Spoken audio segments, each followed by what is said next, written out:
Hello hi అండి. ఇది నేను ఈవినింగ్ మినీ వ్లాగ్ అండి. నేను ఈవినింగ్ కర్రీ వంకాయ కూర వండాను కదా, ఆ కర్రీ ఎందుకులే అని చెప్పి ఫ్రిడ్జ్లో గోంగూర ఒలిచి పెట్టుకున్నాను. గోంగూర పచ్చడి చేద్దాంలే అని అనుకున్నానండి. గోంగూర పచ్చడికి ఎండుమిరగాయలు నా దగ్గర లేవు, పచ్చిమిరకాయలతో పచ్చడి చేద్దాం అని చెప్పి అనుకున్నాను. చిన్న పచ్చిమిరకాయలు అండి. చిన్న పచ్చిమిరకాయలు అయినా కానీ మంట మాత్రం చాలా మామూలుగా ఉండదండి. మంట మాత్రం తెగ మంట పుట్టిద్ది. ఆ పచ్చిమిరకాయలు కూడా వేసేసుకున్నాను. చిన్నవి అయినా ఘాటు మాత్రం మామూలుగా ఉండదండి పచ్చిమిరకాయలు. ఆ పచ్చిమిరకాయలు కూడా వేపేసుకుంటాం అయిపోయింది. గోంగూర 2-3 సార్లు కడిగి దాన్ని కూడా కొంచెం అందులో వాటర్గా ఎందుకని చెప్పి నూనెలో వేపేసేసానండి. గోంగూరను కూడా కొద్దిగా ఆయిల్ వేసుకుంటున్నాను. ఆయిల్ అయితే మళ్ళీ 2 రోజులు ఉండేదిలే అని చెప్పి గోంగూర ఇట్లా నూరుకుంటే 2 రోజులైనా ఉండేదండి గోంగూర పచ్చడి మనకి. గోంగూర కూడా మనకు ఎక్కువగా కనపడేది అది ఉడికే కనుక మనకు కొంచెమే ఇది ఏదైనా ఆకుకూర. గోంగూర కూడా వాటర్ మొత్తం కొద్దిగా బయటకు వచ్చేస్తుంది. ఆ వాటర్ మొత్తం కొద్దిగా బయటకు అయితే గోంగూర కొద్దిగా ఉడకబెట్టుకోవాలి. గోంగూర కొద్దిగా మెత్తగా ఉడకబెట్టుకోవాలండి. ఇప్పుడు కొద్దిగా వాటర్ మొత్తం బయటకు వచ్చేస్తుంది. ఇప్పుడు కొద్దిగా వాటర్ మొత్తం పోయింది కదా, గ్యాస్ కట్టేసుకొని దాన్ని కొద్దిగా చల్లార్చుకోవాలండి. నేను ఇంట్లో రోలు ఉంటే రోలు క్లీన్ చేసుకొని రోట్లో నూరుకుందామని అనుకున్నాను. ముందర పచ్చిమిరకాయలను ఉప్పు వేసుకొని నూరుకుంటాను. చింతపండు అక్కర్లేదండి. ఇది ఇది గోంగూర పుల్లగానే ఉండేది కదా, అదే టమాటా పచ్చడి వంకాయ పచ్చడిలోకి వాటిలోకి అయితే చింతపండు అవసరము. ఇదైతే పుల్లగా ఉండేది, ఇంకా పులుపు ఎందుకండి, చింతపండు వేయక్కర్లేదు. అది కూడా బాగా మెత్తగా నూరుకున్నాను.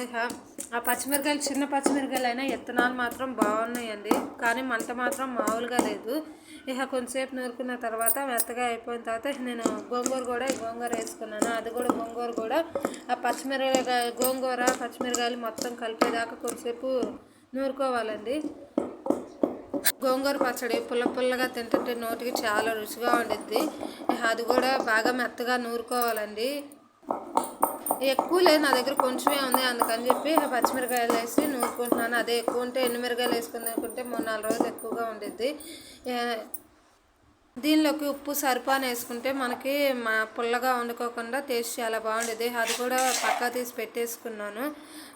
దానిలోకి కొంచెం దాన్ని పక్కా తీసి పెట్టేసుకున్నాను. దానిలోకి కొద్దిగా జీలకర్రను చిన్నులపాయలు వేసుకుంటున్నానండి. 4 చిన్నులపాయ రబ్బలు వేసుకొని నూరుకుంటే ఇంకా టేస్ట్ చాలా బాగుండిద్ది. అవి నూరుకున్న తర్వాత మళ్ళీ అవి కూడా నూరుకున్న తర్వాత దానిలోకి మళ్ళీ కొంచెం మొత్తం గోంగూర మొత్తం మరి చిన్నులపాయలు జీలకర్ర ఇది టేస్ట్ రావాలని చెప్పి మళ్ళీ నూరుకుంటున్నాను ఇంకోసారి.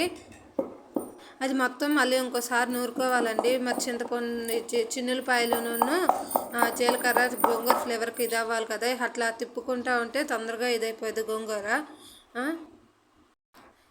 బాగా మెత్తగా నూరుకున్నాక గోంగూర పచ్చడి కూడా నూరటం అయిపోయిందండి. దాన్ని తీసేసే ముందల నేను తీసేసేస్తున్నాను. బాక్స్లోకి తీసేసుకుంటున్నాను. దాన్ని తీసేసే ముందర కొద్దిగా గోంగూర ఉంచుకొని రోటి ముద్దలు కలుపుకుంటే టేస్ట్ చాలా బాగుంటుందండి. ఒకసారి ట్రై చేయండి. దానిలో కొంచెం వేసుకొని నైట్ అన్నం కానీ నైట్ అన్నం కానీ లేకపోతే వేడివేడి అన్నం కానీ దానిలో నెయ్యి వేసుకొని తింటే ఇంకా టేస్ట్ చాలా బాగుండిద్ది. రోటి ముద్దలు ఎవరికి ఇష్టం ఉండదండి, భలే టేస్టీగా ఉండేది. ఒకసారి ట్రై చేయండి రోటి ముద్దలు, భలే ఉండేది టేస్ట్. నా వీడియోస్ కానీ నచ్చితే లైక్ చేయండి, సబ్స్క్రైబ్ చేయండి. Please subscribe my channel.